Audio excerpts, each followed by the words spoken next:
Just as a disclaimer, we want you to know that some of the movies that we will be reviewing were shot in a different time and era where people of race and sex were not treated equally.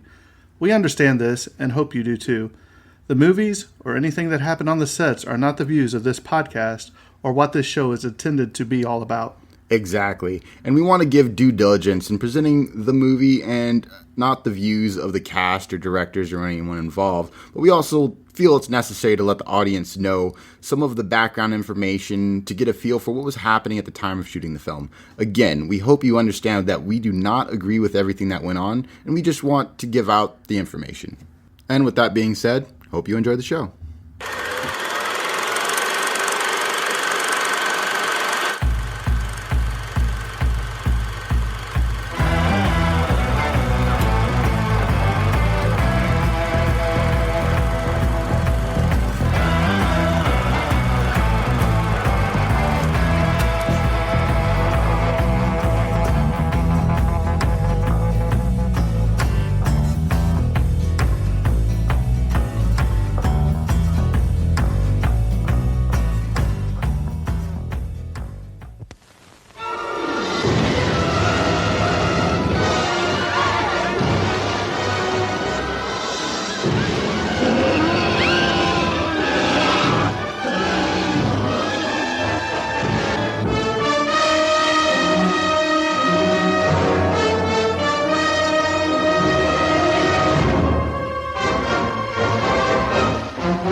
To scientifically study a creature that, by all the laws of nature, should have died 250,000 years ago.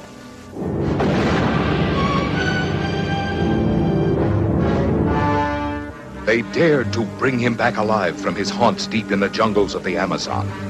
They dared to put him on display with the other denizens of the deep, while thousands came to marvel and wonder. You know, I pity him sometimes. He's so alone. The only one of his kind in the world. If anything goes wrong, you head straight for the surface, you understand? All right, let's go. They dared to study him, to probe him, to tempt him with the lure of a woman's beauty, thinking that mere chains could hold in check the primeval forces that surged and roiled within this strange being from the dawn of time. Hey, look! He broke the chain!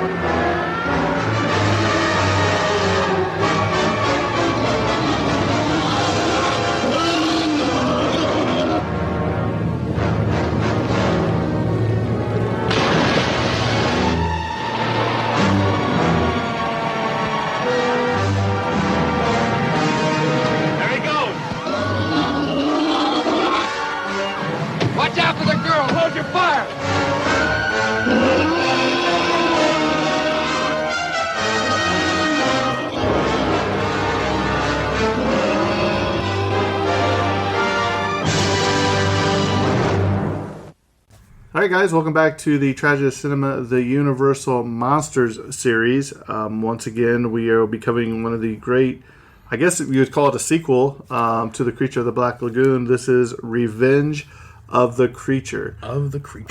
Before we get started, I do want to say something very important. I was on Facebook and I came across this, that Rico Browning actually played the creature, the Gill Man, and in the underwater scenes, a lot of his own stunts and everything in this. But his daughter left something on Facebook, so I'd like to read it. It says, his daughter shared this opportunity with us since we may not know how much time he has left to do so. How many times have you wished you would have one last chance to let someone you know what they meant to you, that this is our chance to let the monster know, Enrico Browning, how much he meant to you or how he affected you in your childhood. So if you would like to write to Rico Browning, let him know how much he meant to you. It is Rico Browning. His address is 5221 Southwest 196 Lane in Southwest Ranches, Florida, 33332. So 4 3s and a 2. I'm personally going to write him because the Creature from Black Lagoon was always one of my favorite Universal monsters anyway. Yeah. And one of my favorite movies. And just, he's up there in age now. I want to say maybe, I thought I read in his 90s, maybe 91. He has to be something up like there, I'm that. sure, If you want to look that up, Kyle. But I think this is one of those opportunities where, hey, we can write to him. Hopefully he gets there in time. We don't know how much time he has left. But yeah, we'll be sharing that information on Facebook. And, of course, if he's hopefully still alive, but still with us when time this podcast comes out, you can look forward. And even if he's not, his family will know how much he meant to the movie industry. So he's 81. 91. I thought he was in the 90s, yeah. February 16th, 1930. Yep, so he's 91 years old. So let's do all a favor. Let's all send him a little either card or a letter and just tell him a little bit of stories. Let him know our thoughts are with us, that we Right. appreciate the work he did and how much cool stuff he did. I'll cut a little ahead for that. Rico Browning, like, he's also popular for like directing and writing a lot of shows like Frasier and Flipper episodes and stuff like that. Right. So like he had a prolific career even outside of being the Gill Man in the Warner scene. So we want to show our appreciation and love for him. So Kyle, let's go ahead and take away Revenge of the Creature. Yes, Revenge of the Creature. Let me go lift off the whole shabattle. That's the word I'm going to use. The shabattle. Revenge of the Creature, released in March 29th, 1955. That's derived from the earliest release they could find in those records, because those records aren't entirely consistent. It was directed by Jack Arnold. Writers include William Allen for the story, and the screenplay was written by Martin Berkeley. Producer, also produced by William Allen, and the cinematographer was Scotty Wellborn, as credited as Charles S. Wellborn. So Scotty Charles, I guess that's I don't know how that name goes. And next up we have editor was Paul Weatherwax. Interesting name, Weatherwax. I can say that all day. Next up, moving on to the technical details. I'm going to move first to the gross for the box office was $1.1 million, and using my Terrence ability of magical math. This is actually Kyle, by the way. I didn't introduce myself. This is Kyle doing the podcast. Terrence is out. But if I use Terrence's ability of using mathematical science, I can extrapolate that $1.1 million in 1955 with the equivalent of worth about $11.2 million today in terms of gross profit. So, like, it was a not a huge movie back then, and not a huge movie necessarily now, but still modest earnings. No budget necessarily how much money it took to release. Next up, move on to the technical details. The runtime is a brisk 82 minutes, really quick film. Sound mix was purely mono, so just one lane altogether for all the audio. Color info, this is a black and white film. Aspect ratio, this is 1.33 by 1, otherwise known as kind of like a 4 by 3 aspect ratio, if you will. And film length is 2,235 millimeters. That'd be the equivalent of, I believe, just 2 or 3 reels, I believe. Actually, I don't see it listed here for this movie, but I believe that'd be roughly around the same, about 2 or 3 reels. And moving on, the process was in Universal 3D, so this is a 3D film in its own right too, and the printed format was 35 millimeters.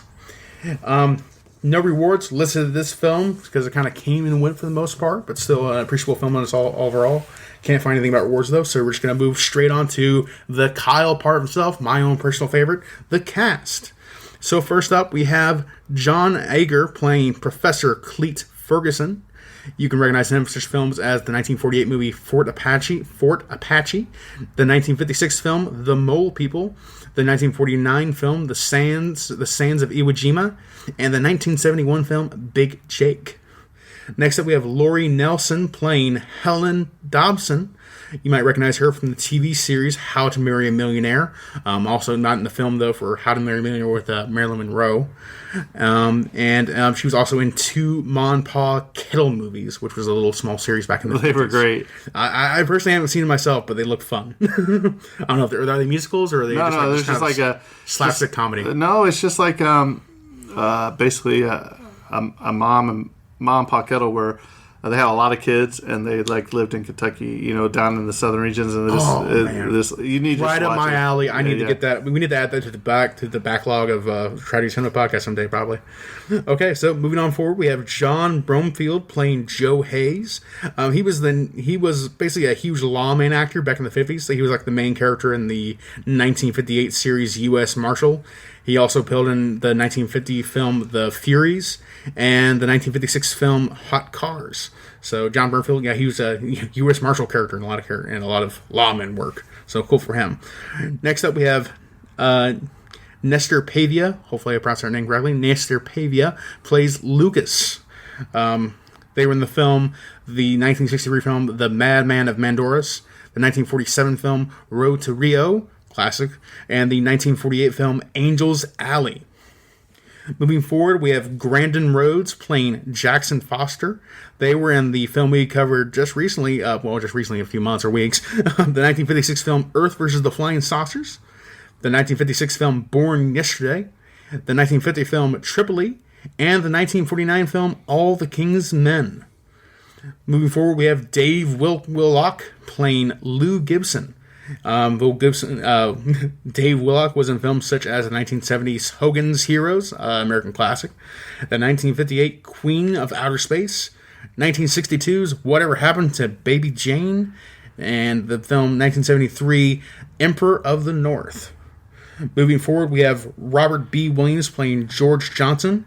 He was in the film 1950. He was in the 1956 film The Killing, the 1944 film Black Arrow, the 1959 film The Bat, and the 1968 film Hang 'Em High.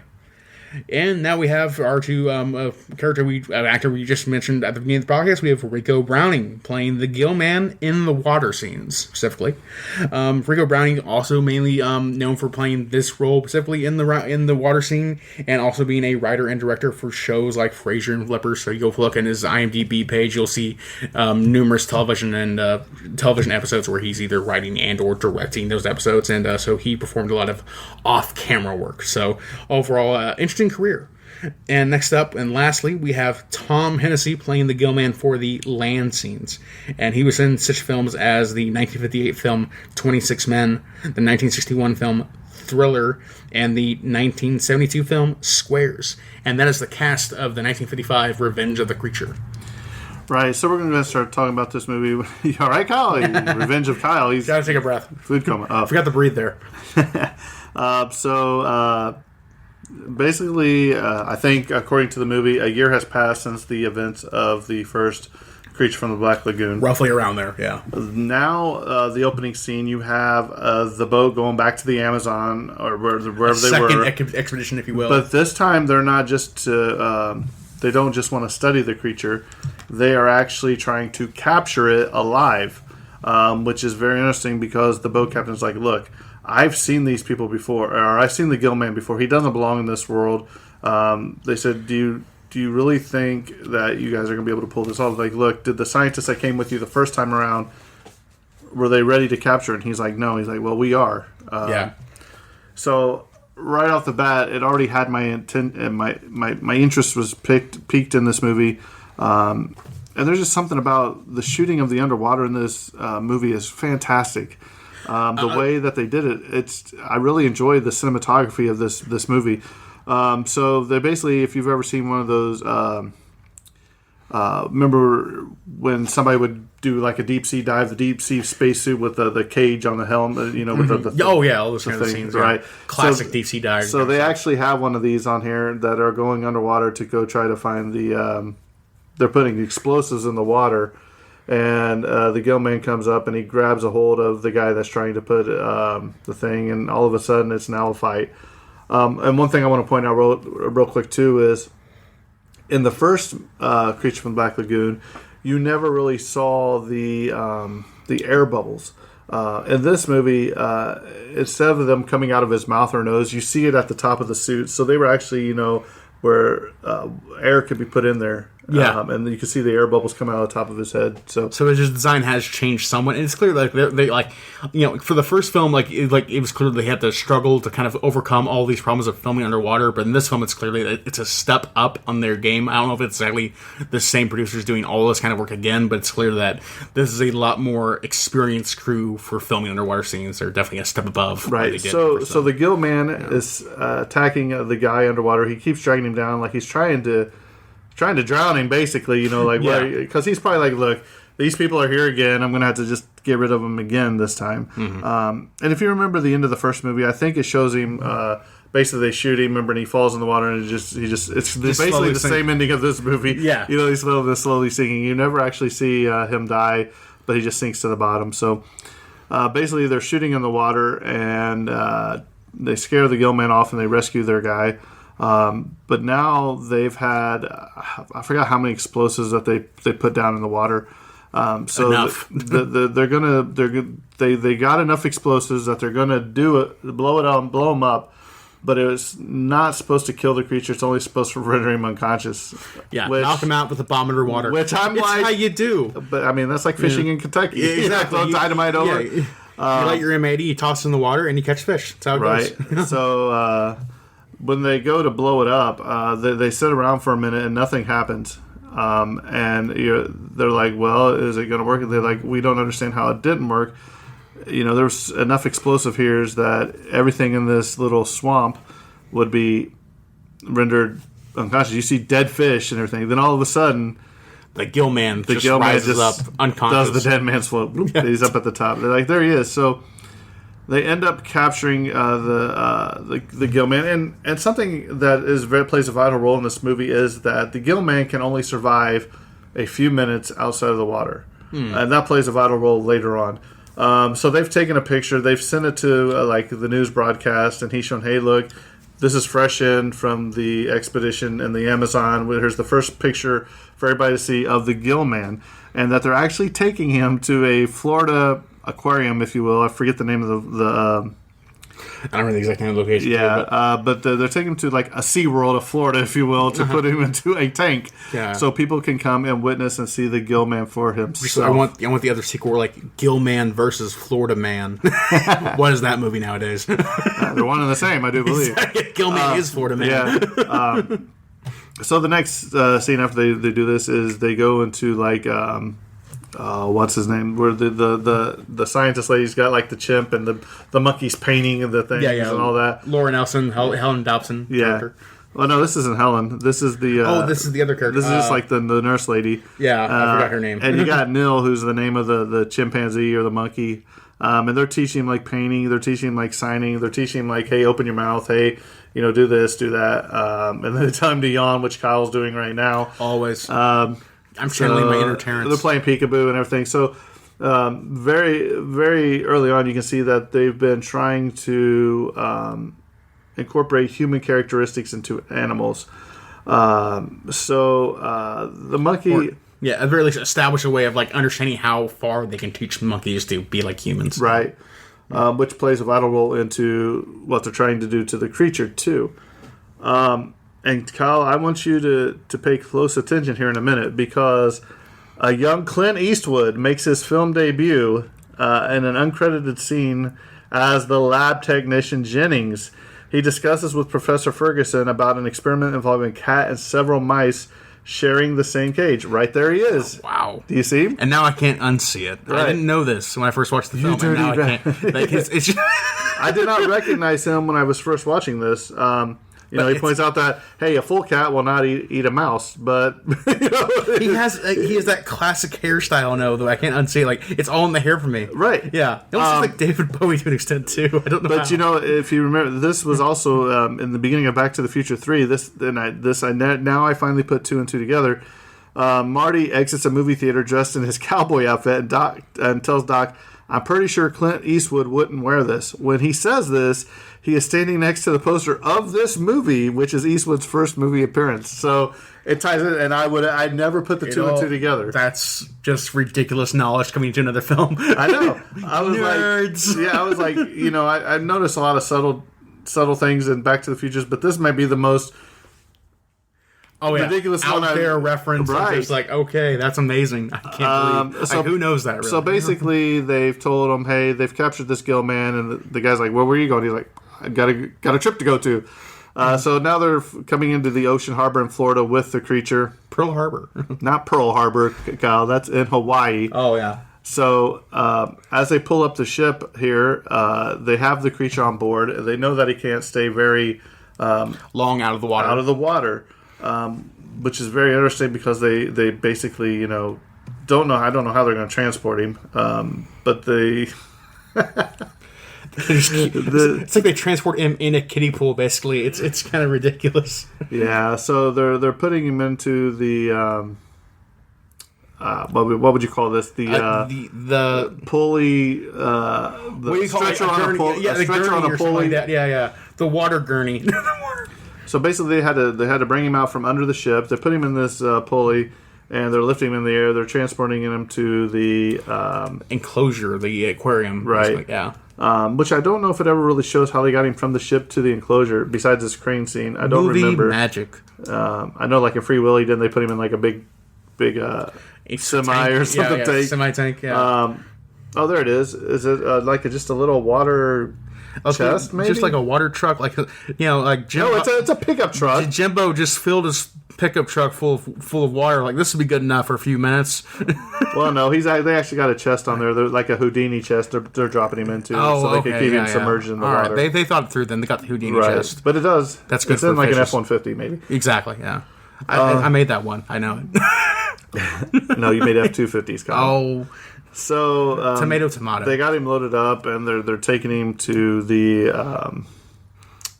See if we actually get the location name or not. I'm not sure about if we have that or not. Yeah, I can't think of the name of it. Because to me, it's just generic pool place. I don't know names. So now they have him. They dropped him in the tank, and you've got the guy in the water, and he's just pushing the gillman around, trying to get him. He's basically in a coma, unconscious from this blast. How long does this blast effect last for? I do not know.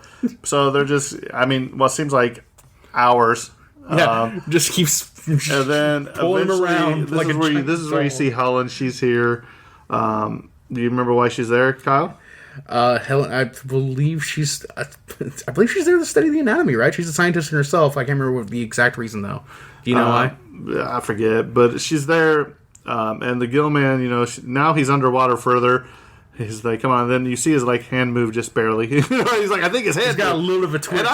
And I'm thinking, this guy's arm moved. You better get out of the water. Immediately, yeah, because it's clear, they know from the get go, this creature is deadly. And then you see him basically open up his mouth and eyes, what's going on here? Oh no! Yeah. It's like, man, I got a bad headache. Why is somebody holding me? I don't like being touched. So he's basically saying, get those ropes ready. I'm about ready to get out of here. And they're like, well, we're ready, Joe. And then you just see him start taking off, swimming in his. He doesn't know where he's at. He jumps up. And all the people are screaming, taking pictures. They're like, man, he's going to get out of the tank. And you're like, well... I want to find out when the decade changed where, they just let the public have any major discovery in the world. We saw the same thing in old films like Day of the Earth Stood Still, where, the general press and everybody else just grabbed us around, oh, look at the thing! When in reality, the government's going to shut it down and hold them in closed, like that. Right. Yeah. So we're moving on forward here, and the gill man is trying to escape. And he actually jumps up on top of the barrier. He's out. He's getting out. Yeah. He's gonna get smacked back in. He's just fighting back. Joe's fighting him. Off. Yeah, and having a grapple contest, and the fishman just the gillman drags him back into the pool basically and overturns him, and is trying to overpower him and get him back in there. So Joe's got trying to escape again, and two other people trying to help him escape and all that kind of stuff. But still, it's this huge, almost like a tug of war between the gillman and these people. Now we grabbed another random bystanders and almost drowned him. It's one of the security guards, I think. Yeah. So now they got the net around him, trying to keep him secured and just trying to keep him locked down long enough to get him safely locked down in there without anyone getting hurt, hopefully. So it's a panic situation. This is what I don't understand. Right now, I think they only have him in a small tank, right? Are they transferring him to a larger tank? Because I don't think this is the same tank, is it? No, I think this is the same tank, but it's not completely filled. This is it at the very bottom. Oh, maybe that's true because there's the ladder on the side where they go down. So I think they're going to fill the tank later. Because I was like, he's just standing up, Yeah, he's just standing up, no problem at all. Yeah, so I think this is it's a few feet deep, maybe 2 or 3 feet deep, and now they're going to fill it up with him in it, and then after they get him chained down, so they have him locked down in there. That's what I said. They have a plan that they're going to put this chain around his leg. No, see, they're putting him somewhere else. Oh, they are. Okay. So they're actually taking him to the guy still got him in the net, and they're taking him to the bigger tank, is what I thought. Okay. I just couldn't remember how they got him there. But what's very interesting is that the actors actually had to swim in with sharks, stingrays, sea turtles. Now, let me ask you this, Kyle, as we got this on play. I will answer your question. The Amazon, they took this monster, the gill man, from a freshwater source. Sharks and everything they're putting them in there with is saltwater. Or saltwater, yeah. So, if you're a scientist, why would you think that is okay to put the creature in, the gill man, in from a freshwater source into... Yeah, it's weird even from like a script like to ignore salinity of water, of like you can't just mix freshwater fish with saltwater fish and just expect that to go with no problems whatsoever. So I don't know if like I can't remember any line at all in the first movie or this film that would suggest that the waters they found him in were saltwater at all. Like it's like in the Amazon where you assume he'd be in a freshwater environment, so putting him in a saltwater pool makes zero sense. It's a poor piece of continuity. I mean, unless they're saying that the Amazon River was a saltwater river that's running through there. Not impossible, but also I don't know geography that well. Someone else in expertise, tell me about water. Tell me all about water. I'm going to need to see the acid test. Because what's the Gilman's pH level? Because even like a regular aquarium, a saltwater aquarium compared to just a goldfish tank, there's a lot of work that goes involved in keeping the salt levels and everything. They are very delicate ecosystems that need to be constantly maintained. That's why I didn't understand this movie. If you have this prized position that millions of people are going to come see, and it's basically one of its own kind, why would you take the risk of just tossing him in there? Just put him in there, it'd be fine, whatever. So basically... It was the 50s. They've got his left foot chained now at the bottom, so he cannot escape this. Well, or so they think. And he's like, my left foot. Oh, sorry. So now he's chained on the bottom, so he knows he can't go anywhere. He goes and tries to pulls on the chain. Yeah. He can go up to the top of the water. You might say he's anchored. And that right there, I do believe, is a cardboard cutout of the original creature from the Black Lagoon, and not this creature. Yeah. So I thought that was really cool. They threw that in there too.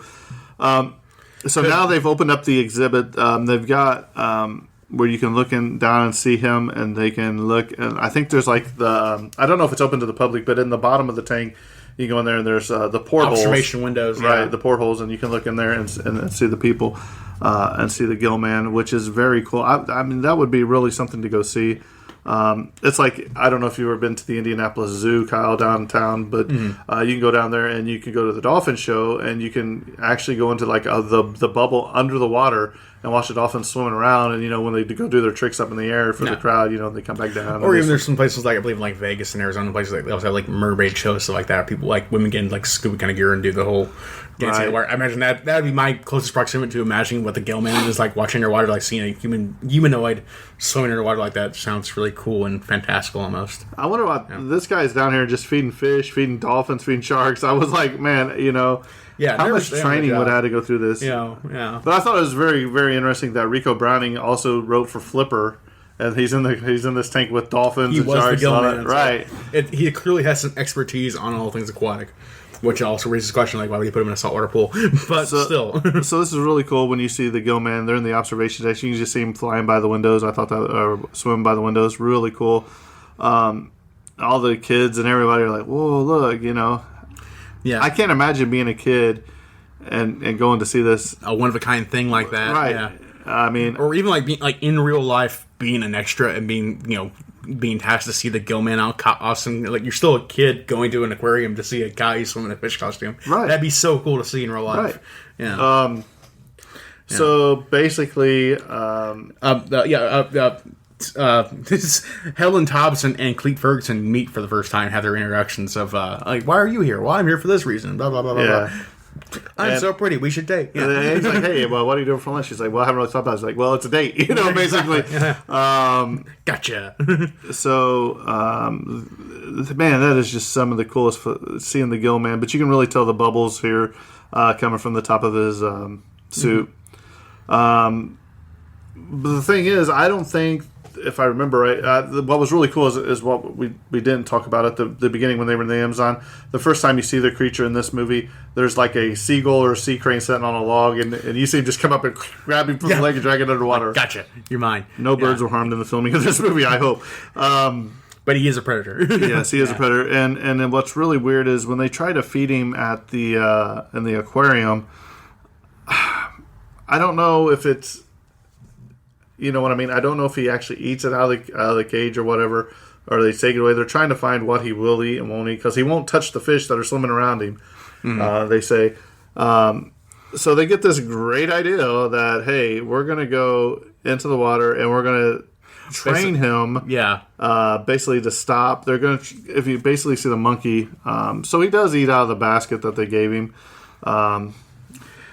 But then they have to go on, but going further on, they want to have like negative reinforcement training with cattle prods and all those kind of things. Right. A real like animal cruelty thing. Peter would have been so rod. upset. So then here you have the old the We actually have our own dolphin show. What's his name? I can't think of the name of the dolphin in this movie. Let's go Flipper. Flippy. no, It's Flippy. It's Flippy. It's not that. Yeah, Flippy. Flippy the dolphin. So Flippy's doing tricks with dumbbells. He raises the flag here in a minute.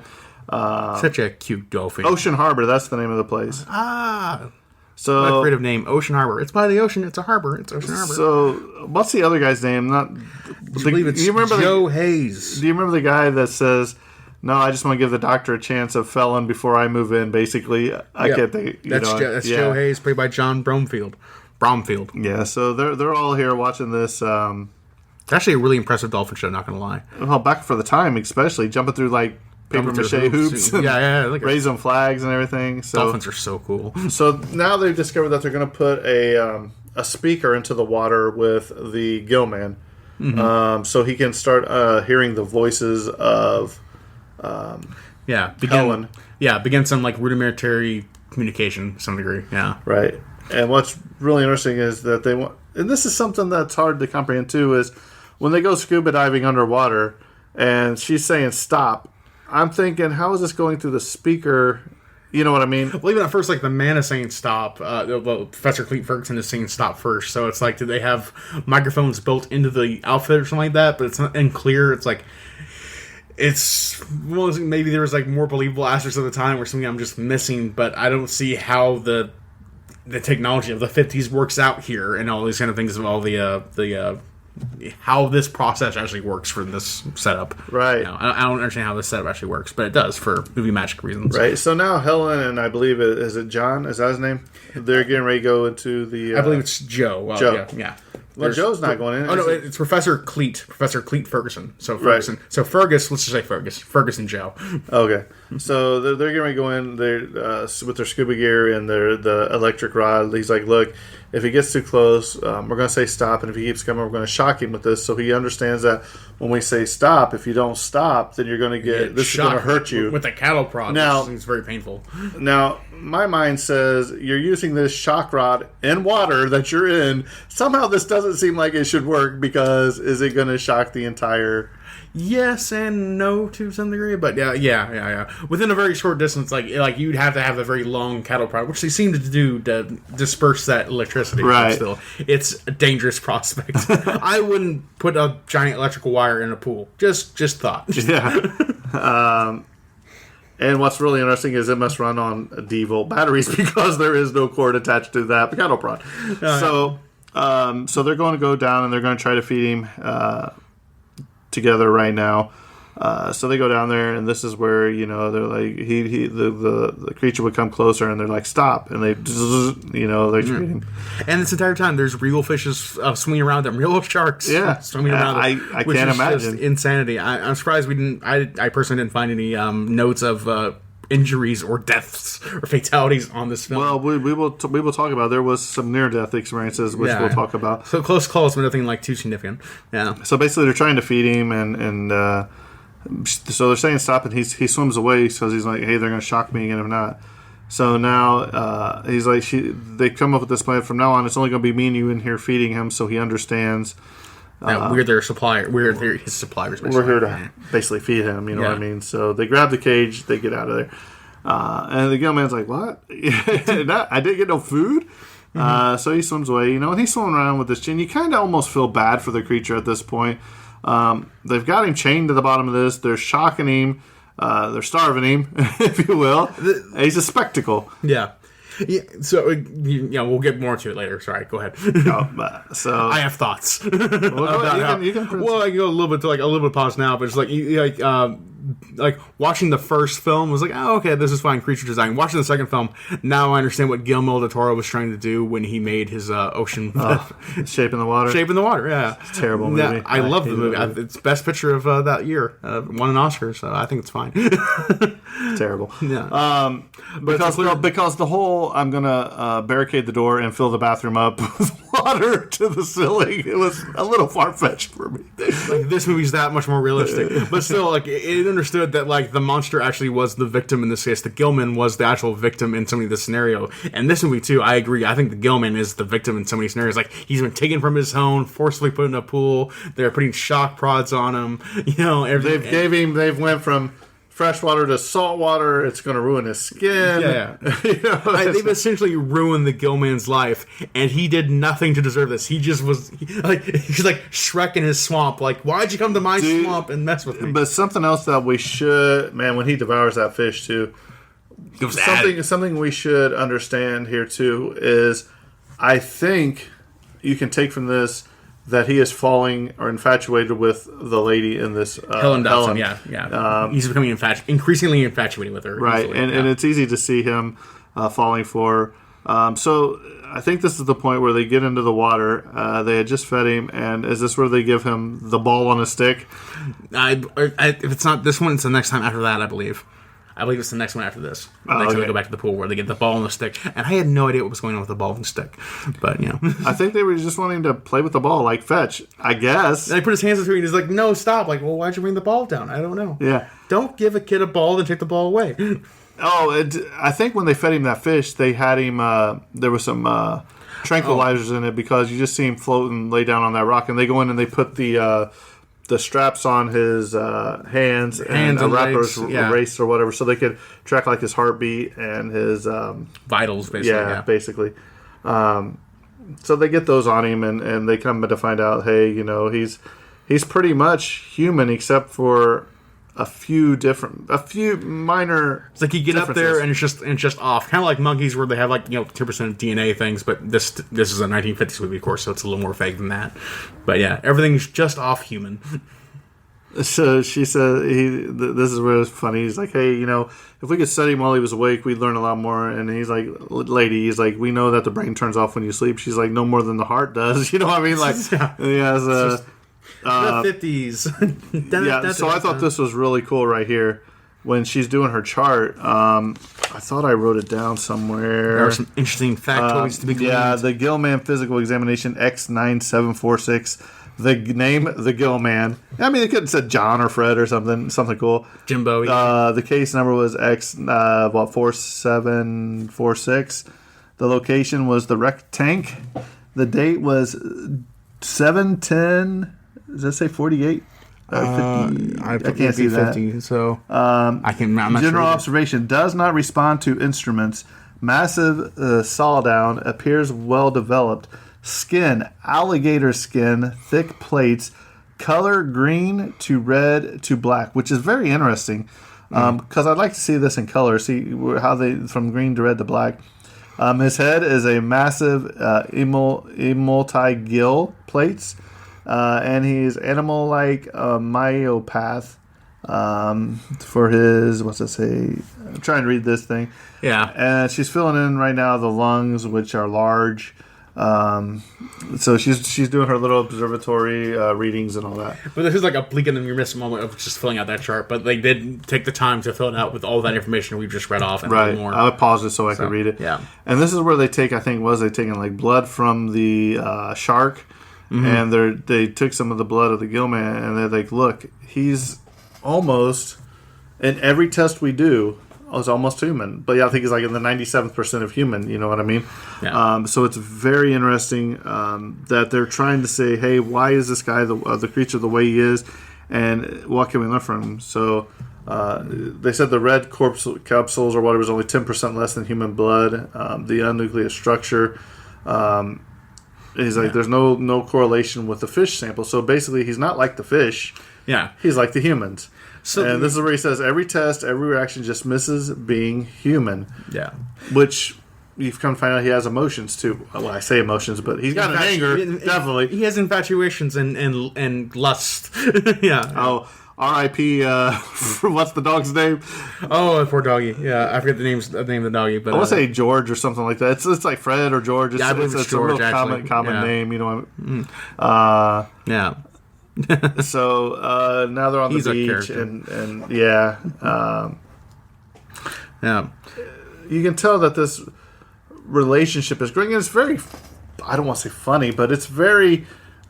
How fast these people fall in love in these movies like this. You know what I mean? It's like, hey, let's go out for dinner. Let's go Oh, on a by the date. way, And now we're a couple. now we're here laying on the beach in our swimsuits. Yeah.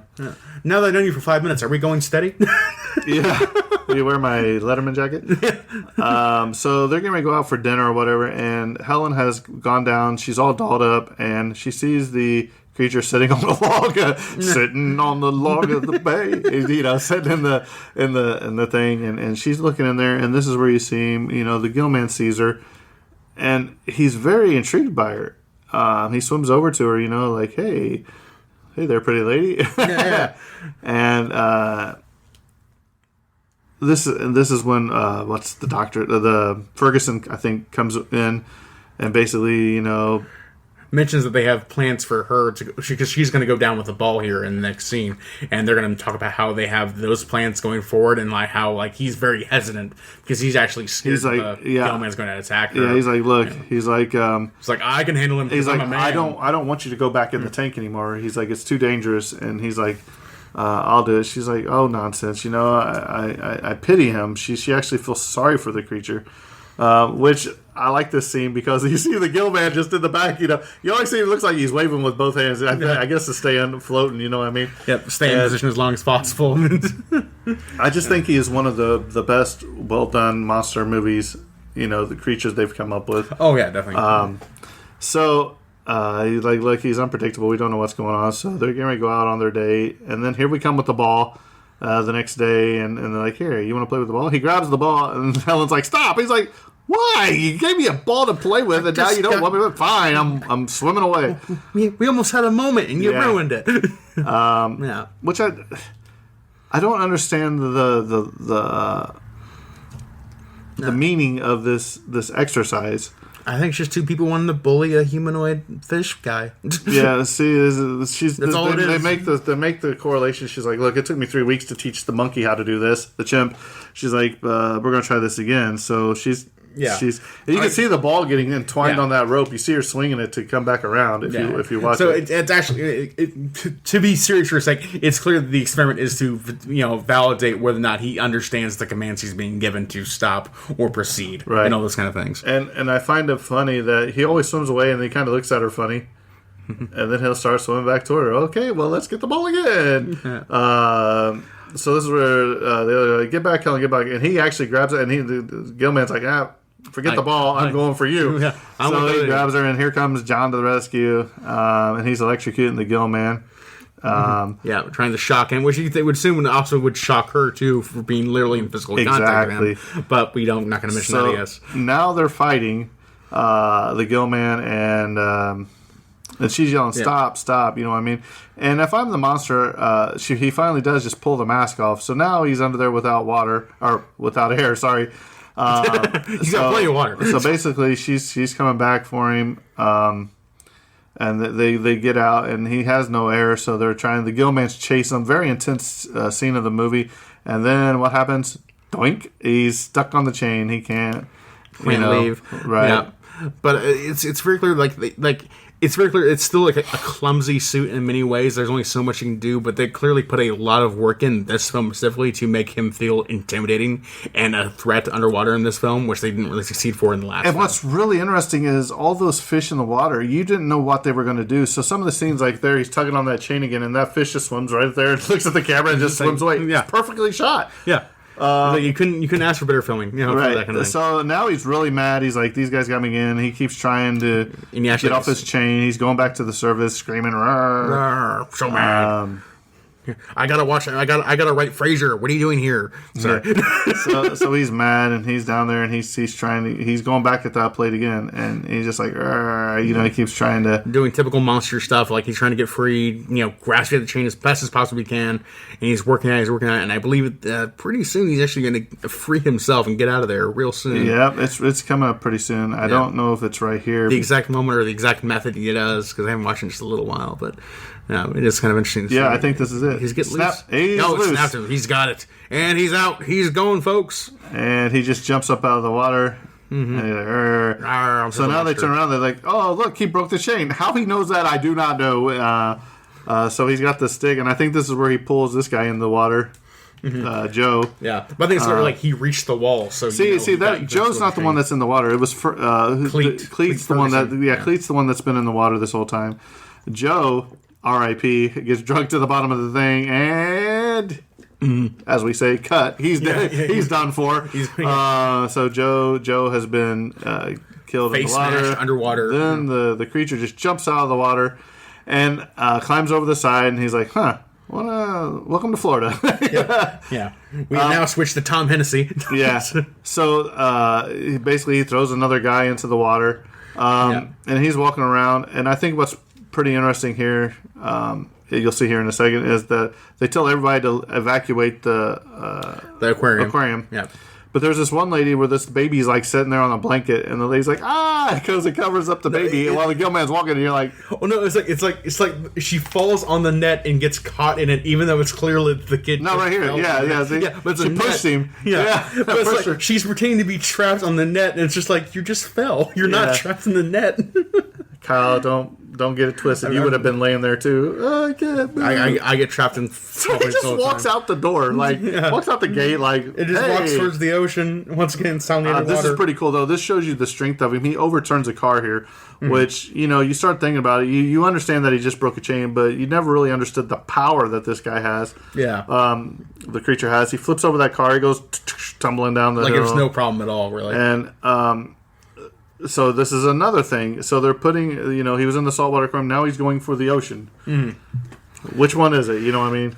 Saltwater, freshwater. The answer is yes. He can just do it. Maybe he can be in both. Yeah. So here's where you see the one guy. He's a bi-water traveler. Yeah. He goes both ways. So now they don't know what they're going to do. The creature has escaped.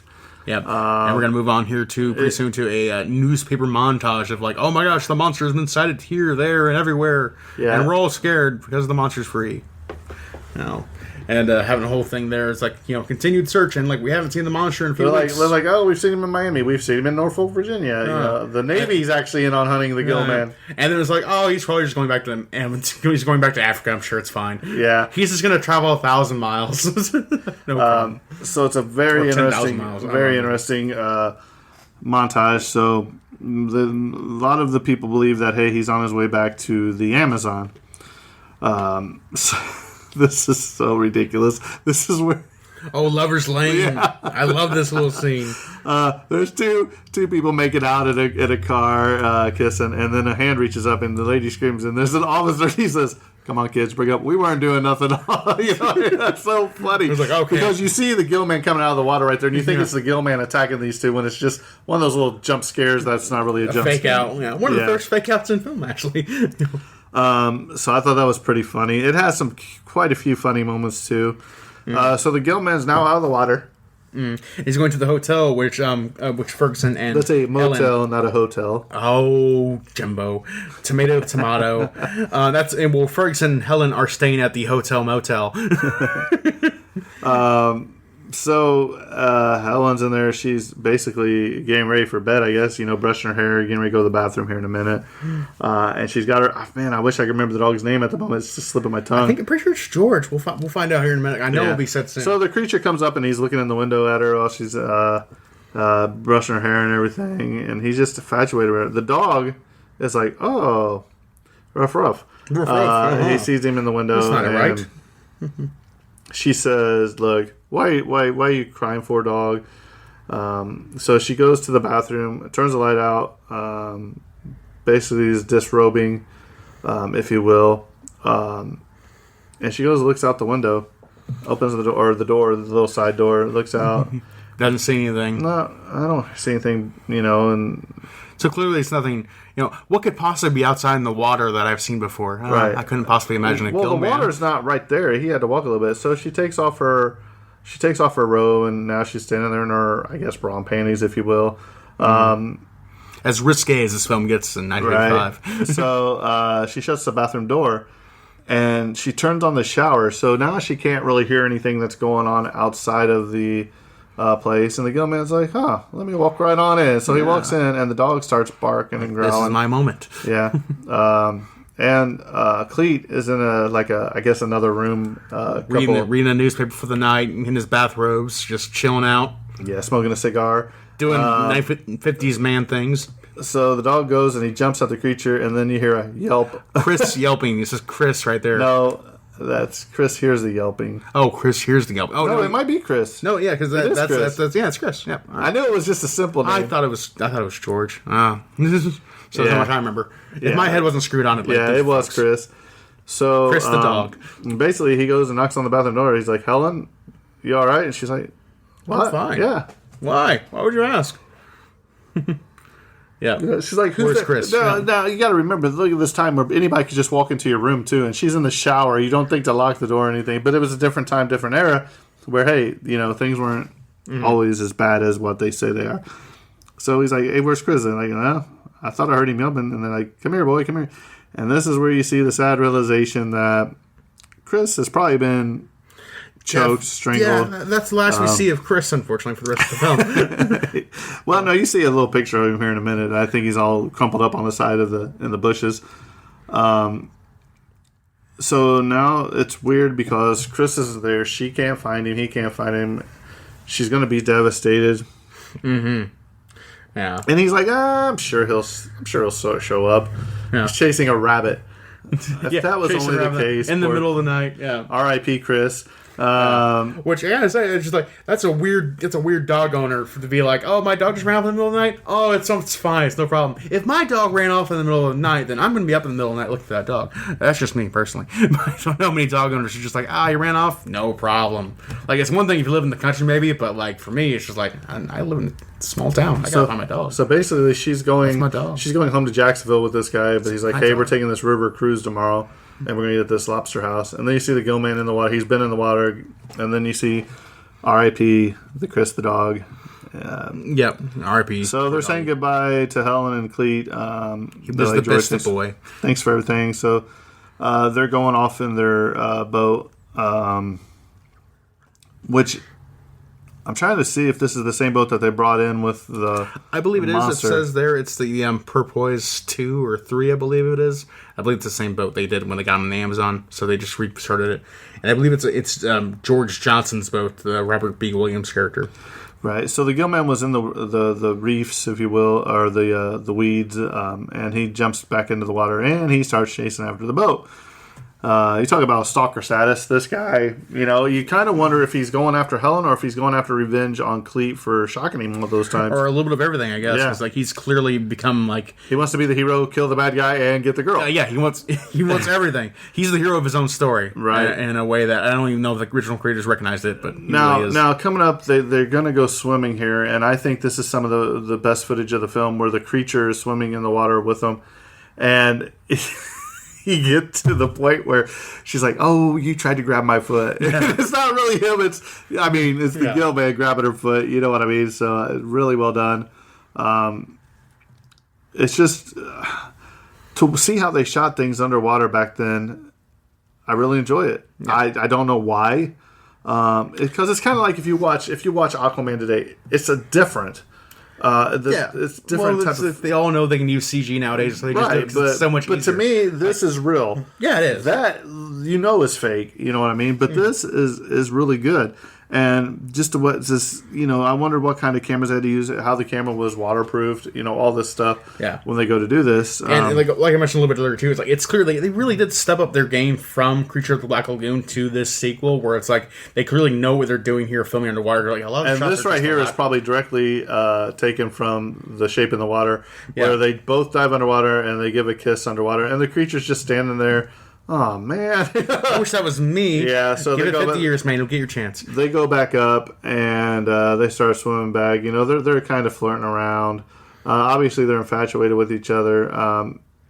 And this reminds me, I do believe, like in the first one, when they did this scene, the first movie, one of them's swimming underwater, or the lady, and the creature's underneath, swimming underneath Directly underneath her. yeah. And I thought they might Which do was this an here. impressive shot there, too. But he is like right behind him. She's underwater. She comes up behind Cleet, dunks him. They both go underwater. And this is where the gill man grabs her foot. And I'm like... It's like- also a little bit of disconnect too, because I know it's like, you know, like for obviously for these shots the water needs to be clear so they can see what's going on, but for them I guess it's like implied that they can't see more than the foot in front of them underwater, because like otherwise you could clearly see like, hey, the gill man's grabbing my leg. Right. So they're going back to the boat now. So they're swimming back. And I believe the gill man starts following them a little bit underneath them. We're gonna And start- he was doing that backward swim that I think They is did in pretty the cool. first film, kind of a close approximation to that. Yeah. And we're going to be we're getting close to the final act here pretty soon. Right. Yeah. But I mean, just some of the shots they did in this movie, great stuff. So then again, people, if you will write to Rico Browning, and just the stuff that he did in the water for this, you know, is amazing talent. And I think I'm really going to write him and tell him, you know, my thoughts about what he did in the movie. I mean, the guy's 91 years old now. I think he deserves praise and credit for what he did. Yeah. Especially, well, we'll get to it in my notes when you hear some of the stuff. So they get back onto the boat, and now they're going to the old, the Lobster House, I think's the name of it. It's For a celebration of some sort, some kind of just like a festivities night. Right. So basically, they're out there, and this is the creature decides, Makes his hey, debut. Like, I want to be in the party too. yeah. So he actually comes on in, and people start screaming. Basically, John or Cleet and Helen are out there kissing on the thing, and the gill man starts coming up, and they walk away.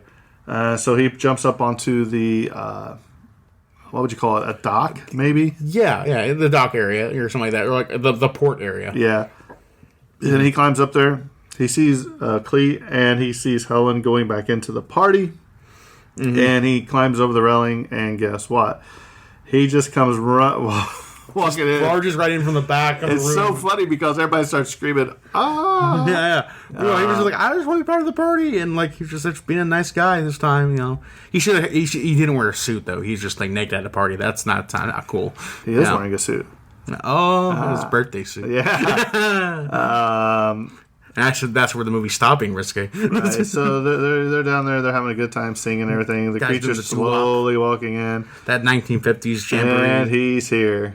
Bum bum bum. He looks around, and the singer's like, and he gives this roar, and they're going after it, and he just shoves Cleet out of the way, grabs Helen, one-handed, and away he goes.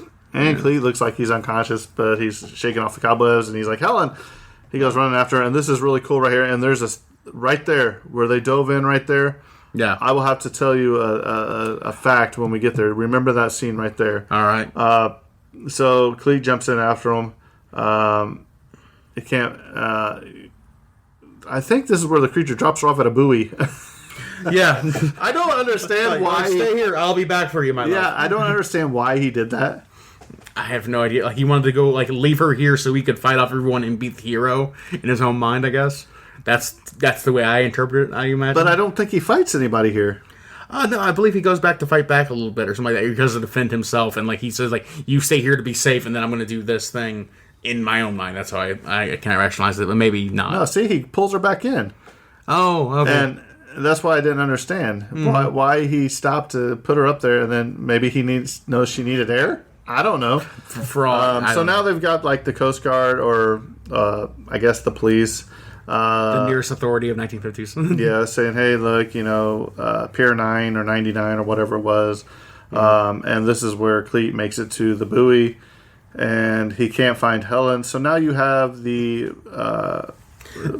wide search going on for the Gillman and Helen now, because now Helen is missing. So they contact all the people, Coast Guard, all the authorities basically trying to send them on the boat search to find Helen and bring her back safely, and also like to find and kill the Gillman at this point because they can't have him taking hostages in the Miami, Florida area. Right. No. So now you have like a missing person. It's Florida. And this is where the two guys are driving and they see a body laying, I guess 2 college guys you would. And there's looks like something washed up on the beach. They go over to see what it was, and it's Helen. But before they could get really close, they walk over there, and the creature. And I think this is where he just tosses one of them like through the air. Yeah. And I think he kills the other one. He comes up from behind him, I think, if I remember right. He sneaks up on him, yeah. Which is kind of it's from the side. So he's got one of them. Oh, he so close. Faked him out. Oh, no. He's going to get you. So you find out that Helen's alive. He grabs the one, and he throws him against basically a tree, bounces off a tree. And the other guy, I think he just chokes out right here and kills him. Right now, I think the body count's around 5 for the Gillman that he's killed. So he picks up Helen again, and he starts walking down the beach. So now Cleet and the law enforcement are searching. They've searched the water. Yeah. Now they're going to start taking it to the land too. They tell everybody to grab flashlights. They got floodlights hooked to the back of trucks. They got generators. Everything they need for a for a Florida search of the Miami Vice. Miami Vice search right now. They're going to get the drugs. So they're all going to go look. He's like, look, do not engage the Gillman by yourself. Make sure you report it to your group leader. He's very dangerous, and basically leave it to the people that can deal with the Gillman with the weapons, and not you. Because they know, how dangerous with the flashlight. He is. Yeah. So they all take off in different directions, trying to cover as much ground as they can. And this is where the one group of people are driving along, and they say, hey, shine this light back over this way because we think we saw something. And so they head over there, and is this where they put the spotlights on him? Mm-hmm. They've got Helen, and he's like, get the light out of my eyes. It's in my eyes. Just so here she is screaming, and she tries to get up, tries to move, and nope, not going to do it. The Gillman goes to grab her again. Mm-hmm. So now they're like, all right, we know where he's at. They shot the flare in the air. They're all speeding to the area. Scene. Yeah, the scene of the crime. So he picks her up again, and he's walking her back to, I assume, the water. Yeah. Because the Gillman's been out of the water for a little bit now. What's his name? Cleet is like, there they are, and he's like, hey, don't shoot. The girl's still there. And he's telling him, stop, like he did back in the water when they were trying to train him to feed him. It all comes full circle, So folks. he's got like, if you ever remember those little Fisher-Pricer things that you hold around with the megaphone, the thing you talk into, and he's like telling him, stop. So he's got like a controlled speaker or whatever, and he tells him, stop, and they put a light on him, and they say stop, and he looks in the water, and he's like, he gives him the old points the finger at you. Clearly hates him, despises him. He's like, okay. He's like, let's go. So the girl, he tells her, hey, steady, come slowly, and grabs the girl, and then they just start unloading on the creature. They've shot him probably, 3 times, and then they're just shooting in the water after him. You can see the bullets going through the water. Very cool. Which they never really say anything right here because the creature's still swimming away right here. And then you're going to come to the famous ending, if you will, where it just shows the creature, the Gillman, slowly descending like the end of the first one, and you have the end. Or is it? So as much as I like this movie, the ending of this movie is one of those other ones where, hey, is he dead now, or is this just like the end of the first one where they can come out with another thing? Right. Yeah. So let's talk about this movie a little bit. So I told you to remember that one scene about where they dove into the water. So actor and stuntman Tom Hennessy almost drowned during filming. Playing the creature, he grabs Helen, who was the stunt woman Ginger Stanley was playing her, on a pier and jumps with her into the water. The scene was shot at night, and when Hennessy and Stanley hit the water, they discovered it was full of jellyfish. In addition, a freak current started to pull them both down.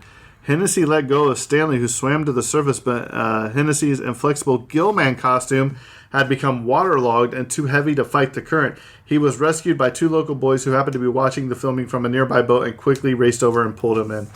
So that was almost a big tragedy. Accidental drowning. Right. Can you imagine diving in and jellyfish just being all around you? That'd be terrifying. Terrifying. Like I have a phobia of jellyfish as it is. That'd be scary, man. Much of this movie was filmed on location at the Marineland of Florida Oceanarium. The actor and actresses filmed in the water during the tank scenes were required to swim with the real-life underwater inhabitants, including sharks, eels, barracudas, and more. Despite the close proximity to ocean predators, the only incident was that of a sea turtle biting off the prosthetic foot of Rico Browning's creature's costume. The prosthetic foot. Not even the foot. The prosthetic. Right. That's great. I didn't see that one either. Many of the extras in this movie were employees at Independent Life Insurance Company in Jacksonville, Florida. Here you go. Rico Browning requested to be credited for playing the creature. He was denied this by studio executives, but did make an out-of-costume appearance as one of the lab technicians. So he was actually in there as one of the lab technicians. I did have that in the cast. You blink, you probably missed him. Yeah. I didn't even include in the cast just because it's so brief. It's just like you just right. So that's why I say the studios didn't want to give him credit. So I think we, as the fans, should write him and tell him. As recognizing now, we think he should have been in here. I completely agree. I think me and Kyle's about to do that, and I'll mail him out here in a little bit. Absolutely. The restaurant from which the creature abducts Helen was the Lobster House in Jacksonville, Florida. The restaurant was destroyed by a fire several years after the making of this movie. So, R.I.P. Lobster House. In Creature from the Black Lagoon in 1954, the creature suit was built to hold air in, so there were no bubbles when the creature was underwater. In order to save money and to provide air for the stuntman in underwater sequences, the suit design was changed to allow a hose to pump air to the actor. As a result, bubbles could be seen coming out of different parts of the suit. This is reported to be the highest grossing movie of the whole Creature trilogy, because there is another one after this which looks terrible. It's called The Creature That Walks Among Us or something like that. Yeah, and going back to the gross for U.S. and Canada was only $1.1 million. So clearly, like in a lot of ways, this was never actually a huge franchise to begin with, and it's kind of surprising we haven't like gotten the substantial revisit of that in modern times. Like there is The Shape of Water, but there is an actual like remake of The Black Lagoon that I know of that had like a spiritual successor to this. Right. Yeah. For this movie, Rico Browning wore a creature head intended for John Lamb, who had originally been hired to assist Tom Hennessy in playing the creature in this sequel. Lamb was dismissed after filming began, and Browning was hired to replace him. Lamb's creature suit had to be cut down to fit Browning. This is the only one of the 3 creature movies to be parodied on Mystery Science Theater 3000, which I'd kind of like to watch that. It's an honor. It's imitation is the sincerest form of flattery. As the philosopher said once. When the Gillman becomes an attraction at Ocean Harbor, a life-size cutout of Ben Chapman and his Gillman suit can be seen at the entrance, which we stated when we were watching it. Mm-hmm. Tom Hennessy is the creature in the receiving tank fighting Joe and others when a cargo net is dropped on him to control him. In the next scene, when the creature is being escorted into the permanent tank underwater, the creature in the net is Rico Browning, and Tom Hennessy is the diver swimming next to him wearing white swimming trunks. Oh. So that's very interesting that you have both of them on the scene at the same time. Later, Hennessy can be seen as the first diver climbing out of the tank. It's nice, like almost like an internal continuity of their own little internal story. It's right, and so there's also a note here about the scientists put the Gillman into a saltwater tank filled with sharks, sea turtles, etc. The Gillman came from a freshwater lagoon in the Amazon, so that's one of those things that you just don't know about. So Kyle, there you have Return of the Creature. Tell me what you think. I think this is the best film of the trilogy, easily. I think that's like you say. Like it's definitely it's certainly better than the third one, because the third one is apparently awful. From what I've heard, I haven't actually seen it myself. Maybe it's a miss Jim. I don't know, but probably awful. It's certainly better than The Creature of the Black Lagoon, because that film I feel like really struggled under a lot of the development tasks. So I feel like this film was everyone bringing their A game and experience into making a good film, and really improving on what the original set forth. And so this is a very good film, and especially well worth watching if you're a fan of the classic Universal Monster series. This isn't just like checking one off the list like I feel like we maybe kind of did with Dracula's Daughter to an extent. This is a good film in its own right, and also if you're like a Shape of Water fan like I am, you can kind of see the clear parallels that Guillermo del Toro was kind of bringing from his film to this film in a lot of respects. So I think it's well worth watching for that kind of curiosity, and it's a good film in its own right. So I enjoyed it. Yeah, Jimbo, how do you feel? Well, speaking of that, I think just because of the importance and speed that needs to be presented, if people are going to write Rico Browning, I'll probably put this out first, even though we recorded Dracula's Daughter before this. That way people can get and write Rico Browning. So it's a tiny spoiler for Dracula's Daughter. Yeah. Maybe we didn't like it that much. Maybe. We did do Dracula's Daughter first, but I think I'm going to put this out because I do want people the opportunity and to expedite the process if they do want to write Rico Browning, which I think they should. That's a good Let's go ahead and get this idea out there to the people. And I might even release that this week. I mean, October's not here yet. We usually save these for Universal Monsters. I might have a release date of Friday, which is October 1st, just so we can go ahead and give people time to get the ball rolling on this if people want to reach out. But I love this movie. You talk about like all I kept thinking in my mind when I watched this too is like if you went to SeaWorld and like Shamu escapes, you know what I mean, from there. If you could go see Shamu under the water. So I drew a lot of correlation between SeaWorld and, they had the tunnels under there where you could walk and see all the animals. But very good movie. The underwater scenes were amazingly shot for cinematography, and just the unpredictability of what the other animals in the tank would do. You did not know what they were going to do. Yeah. So I thought that was really well done. I like this movie. It's a good movie. I think the problem with the original Creature from the Black Lagoon, which I love too, but they had to tell the story of the Gill-Man. The Gill-Man story is already established, and now they're trying to figure out why he is the way he is. So you have a lot more of the creature in this movie than you did in the original Creature from the Black Lagoon. Yeah.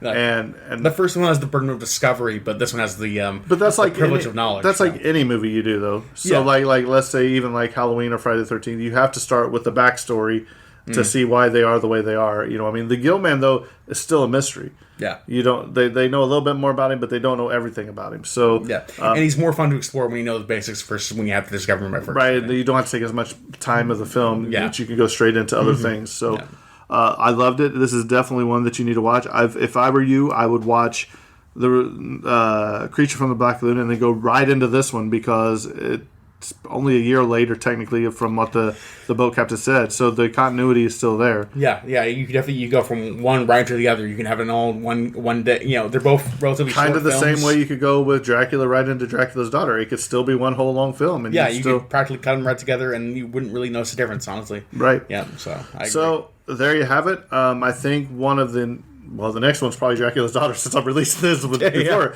But I think we're going to be doing The Mummy's Hand. Yes. So be on the lookout for that pretty soon. And I think everybody should write Rico Browning. The address is here. I'll post it on Facebook.